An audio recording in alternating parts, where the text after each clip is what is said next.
मुल्तान में first year का एक स्टूडेंट, उस फर्स्ट ईयर के स्टूडेंट ने कोशिश ये की कि वो अपने आप को जला ले, आग लगा के, जी अपने आप खुदसोजी की कोशिश की, खुदसोजी की उसने कोशिश की। अच्छा, अब मुल्तान का ये तालिब इल्म फर्स्ट ईयर का ये स्टूडेंट, इसका नाम अशरफ, अब वजह क्या जो न्यूज़ में आ रही थी वो आ रही थी कि जी घर वालों से यानी कि वालिदैन से उसका कोई झगड़ा हुआ और उस झगड़े के नतीजे में उसने ये काम करने की कोशिश की।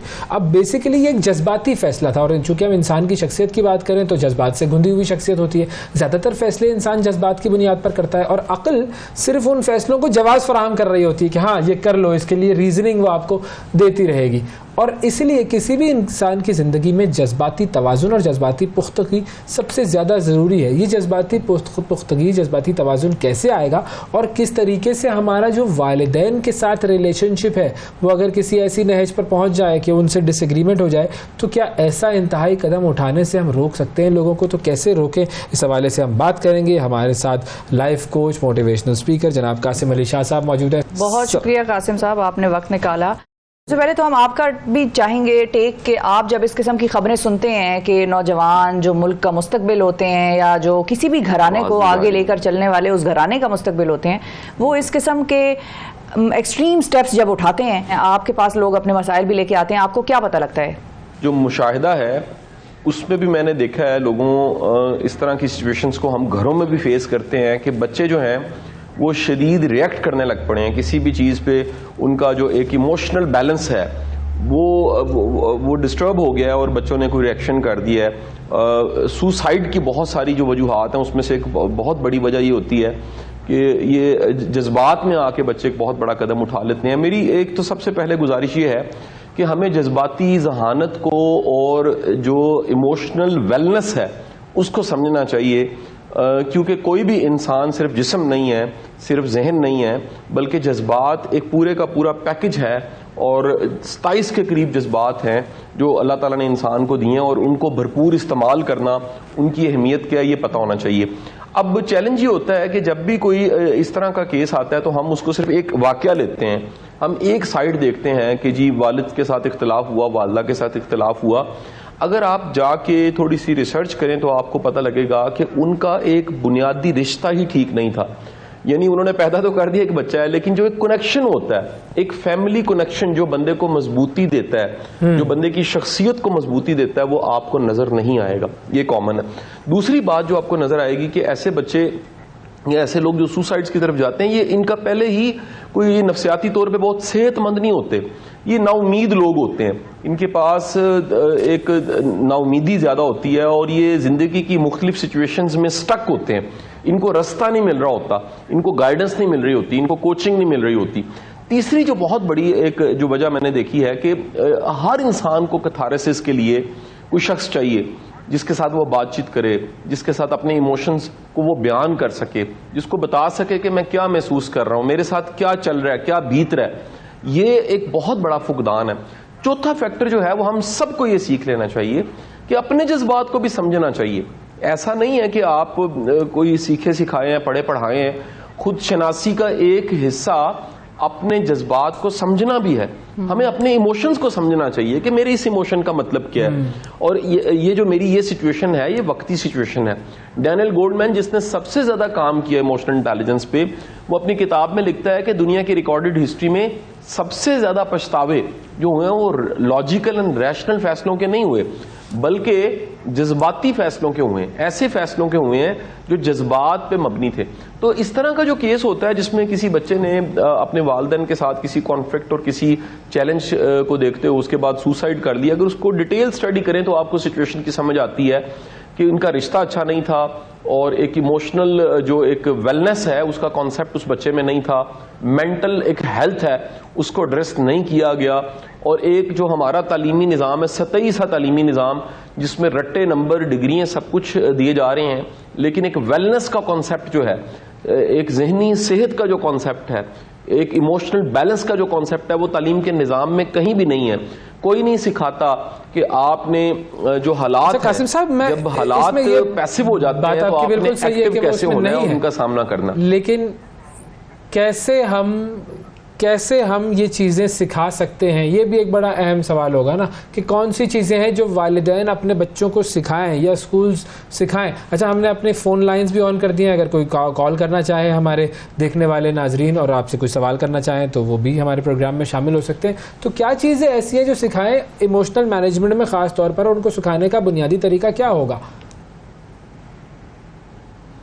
देखिए, अब ऐसा दो चीजें इसमें बड़ी इंपॉर्टेंट। पहली चीज तो ये है कि कोई भी जो शख्स है वो देखे, वॉच करे कि ये मेरा इमोशन है क्या। बाज आपके इमोशन आपको खुद समझ आ जाते हैं और बाज आपके इमोशन आप रिफ्लेक्ट करते हैं अपने मुख्तलिफ तरह की नॉन वर्बल लैंग्वेज से, और बाज औक़ात तो आपके अपने इमोशंस आप किसी और में देखते हैं। यानी आप में एक दुख और गम होता है और आपको सामने वालों में दुख और गम, और पूरी दुनिया जो आपको गमज़दा लगती है, हालांकि आप गमगीन होते हैं। अपने इमोशंस की अंडरस्टैंडिंग, और दूसरी चीज है एक्सप्रेशन, ये बता पाना, ये समझा पाना कि मैं कैसा महसूस कर रहा हूं। क्योंकि हम बच्चों को सुनने की आदी नहीं है, ये बड़ा एक जुल्म हम करते हैं।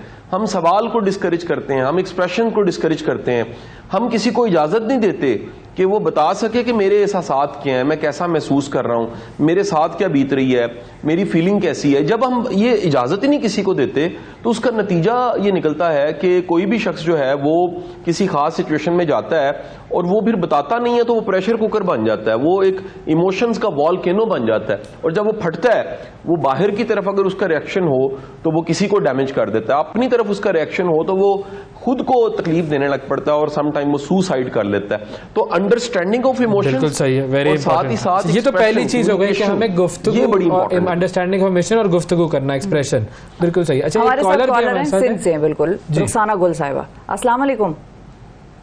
अस्सलाम वालेकुम जी रुखसाना साहिबा, क्या फरमाएंगी? ये आपका प्रोग्राम चल रहा है ना, तो मुझे सर कासिम शाह से बात करनी थी। जी फरमाइए, सवाल कीजिए, वो सुन रहे हैं आपको। अस्सलाम वालेकुम। जी वालेकुम सलाम जी। में मेरा बेटा है, उसने कुछ मूवीज वगैरह बनाई थी, अब उसने अपना चैनल भी खोला है, मगर वो बहुत परेशान रहता है। तो सर की बातें मैंने सुनी है, तो मैंने कहा सर से कुछ बातें शेयर करूं। आप बताइए, सवाल बताइए। ये है कि मेरे बेटे ने जुगनू मूवीज बनाई थी सर जामी की तरफ से। जी अब सलाम किसान में भी उसने काम किया है, मगर वो आगे बढ़ नहीं रहा, कोई हेल्प नहीं हो रही उसकी। ठीक है, तो सही है। अभी बच्चा है, मोबाइलों का काम करता है, तो उसकी मैं कैसे हेल्प करूं? आप जरा मुझे समझाइए। बिल्कुल सही है। Career, hopelessness regarding career, number 1 ये सवाल हो गया। एक और कॉलर भी है हमारे साथ। अस्सलाम वालेकुम। वालेकुम सलाम, मैं इस्लामाबाद से बात कर रही हूँ जी। मुझे बस एक छोटी सी बात ऐड करनी थी। मैं H8 में होती हूँ, वहाँ पे एक स्कूल में जॉब करती हूँ, और उसके बिल्कुल साथ ही एक स्कूल है, H8 में ही, नाम लूँ तो अच्छी बात नहीं है, और फिर I8 में एक स्कूल है। दोनों में O लेवल्स और FSC के एग्जाम के दौरान बच्चियों ने सुसाइड अटेम्प्ट किया, और जो A लेवल्स वाली बच्ची थी उसकी तो डेथ भी हो गई। अच्छा, ये इस साल अभी जो एग्जाम गुजरे हैं उसकी बात है। मुझे नहीं पता। और रीजंस क्या आपको पता चले कि थे इनके? एग्जाम के दौरान ना एग्जामिनेशन हॉल से उठकर गई हैं और उन्होंने जंप मार दी। एक बच्ची ने ऊपर 3rd फ्लोर से, एक ने 2nd से, और ऑन स्पॉट एक की डेथ हो गई।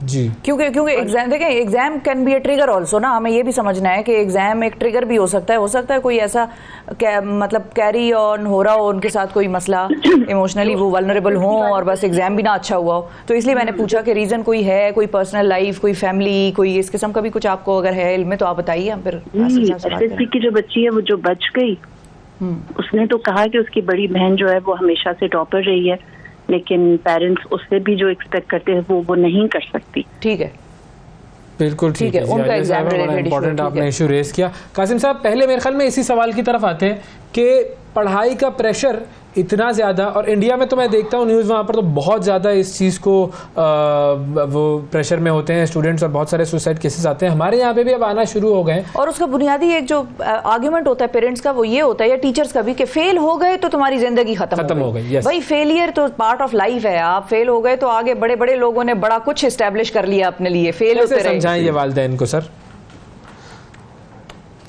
अच्छा, देखें, हमारे हमसाये मुल्क में तो इस कॉन्सेप्ट पे बड़ी मूवीज़ बनी हुई हैं और बड़ी शानदार मूवीज़ हैं। हमारे यहाँ टीवी प्रोग्राम के अलावा ऑप्शन कोई नहीं है कि हम इस पे अपनी राय दे सकें। बड़ा बेसिक लाइफ का प्रिंसिपल ये है कि आपका कोई भी एक इम्तिहान कोई हतमी इम्तिहान नहीं होता जो पूरी जिंदगी को जीरो कर दे या आप हीरो बन जाएं। जिंदगी में मुख्तलिफ स्टेजेस हैं और इम्तिहान जो है और नंबर जो है वो सिर्फ नहीं बताते आप कितने ज़हीन हैं। दुनिया की जितनी रिकॉर्डेड हिस्ट्री है उसमें जितने हीरोज हैं, गैर मामूली लोग हैं, वो ये इम्तिहान तो 200-300 साल पहले दुनिया में इस तरह के आए हैं जिनसे हम किसी के IQ को मैयर करते हैं। और हमारा एग्जामिनेशन सिस्टम तो सिर्फ रट्टे को देखता है, रट्टे के अलावा किसी सलाहियत को मैयर नहीं करता। एक्सप्रेशन, राइटिंग और रट्टा, इसके अलावा किसी सलाहियत को, कितनी सलाहियतें हैं हार्वर्ड गॉर्डनर के मुताबिक 9 तरह की जहानतें हैं, इमोशनल इंटेलिजेंस है। उसके बाद कितनी दुनिया में थ्योरीज आई जिनसे पता लगा कि इंसान की जहानत को, इंसान की काबिलियत को किस तरह से मैयर करना चाहिए। तो यहां पर जो मैयर किया जाता है सिर्फ रट्टा मैयर किया जाता है। ये जो सोशल प्रेशर है, वालिदैन को समझना चाहिए कि खुदा के लिए बच्चों की काबिलियत को सिर्फ नंबरों से मत मापें। आपका बच्चा जो है उसका इखलाक कैसा है, उसका रवैया कैसा है, बदलते हालात के साथ उसमें अडेप्टेबिलिटी कितनी है, वो खुद को कितना बदलता है, फिर किसी सिचुएशन को फेस कैसे करता है, कॉन्फिडेंस उसका कैसा है, ओवरऑल कंडक्ट बिहेवियर उसका कैसा है, और सबसे बड़ी बात यह कि उसका सोशल बिहेवियर कैसा है। क्या दूसरों को साथ लेके चलना जानता है, क्या दूसरों को बर्दाश्त करना जानता है, क्या अपने इमोशंस पे काबू पा लेता है। ये सारी चीजें ये बताती हैं कि एक शख्स जो है वो ज़हीन है। अब ये जो कंपटीशन की फिजा है, नंबरों के कंपटीशन, मैं तो इसे डिस्करेज करता हूं जी। मैं कभी नहीं, आज तक ये मैं नहीं समझ पाया कि ये जो हमें नंबरों का कंपटीशन मिला, ये एक कमर्शलाइजेशन भी एजुकेशन में हुई। जुल्म ये हुआ कि कुछ इदारे क्योंकि उन्होंने बेचना है अपना प्रोडक्ट, एजुकेशन को एक व्यापार बना लिया, फैक्ट्री बना लिया, तो वो नंबर दिखा के इलाके भर में, पूरे टाउन में, शहर में पहली पोजीशन लेने वाला इदारा ये बेचने के लिए और अपनी ट्रैफिक को बढ़ाने के लिए एक ऐसी फिजा पैदा कर देते हैं जिससे सोशल प्रेशर भी बनता है, बच्चे जहनी तौर पे भी डिस्टर्ब हो जाते हैं, सुसाइड्स भी करते हैं, घरों का सुकून भी खराब होता है। अब देखें ना, मेरे पास एक वालदा बच्चा लेकर आ गई जिन्होंने कहा कि जी ये देखें इसके 98% नंबर आए। तो मैंने कहा प्रॉब्लम क्या? कहती 100% क्यों नहीं आए, यानी 2% रह गए हैं और माँ भी परेशान है और बच्चे को भी वो परेशान कर रही है। एक ये कितना बड़ा जुल्म हमारे सोचे उस बच्चे की क्या सूरत हाल होगी। वो सोच रहा होगा कि मैं 98 तक पहुंच गया हूं और मेरे वालिदैन उस पर भी राजी नहीं हो रहे। अच्छा, एक चीज और मैं पूछना चाहूंगा, आप सारी दुनिया में ज़ाहिर लेक्चर्स देते हैं, लोग आपकी बात सुनते हैं, जानते हैं, मानते हैं, किताबें आपने हजारों पढ़ी हुई हैं, अपना तजर्बा बयान करते हैं। अगर मैं आपसे पूछूं, अगर आप बताना चाहिएगा तो बताएं, आपके कितने नंबर आते थे? कोई आपको बहुत टॉप स्टूडेंट थे? मैं आपको बताऊं वैस भाई, मुझे कभी ये बताते शर्म नहीं आती। मैं 8वीं क्लास तक, मेरी ये वीडियोस में क्योंकि स्टोरी है तो ये कोई ऐसी मुझे बताने में बिल्कुल शर्म नहीं है। मैं बड़ी मुश्किल से पास होता रहा हूं। बहुत बहुत शुक्रिया अदा करेंगे आप।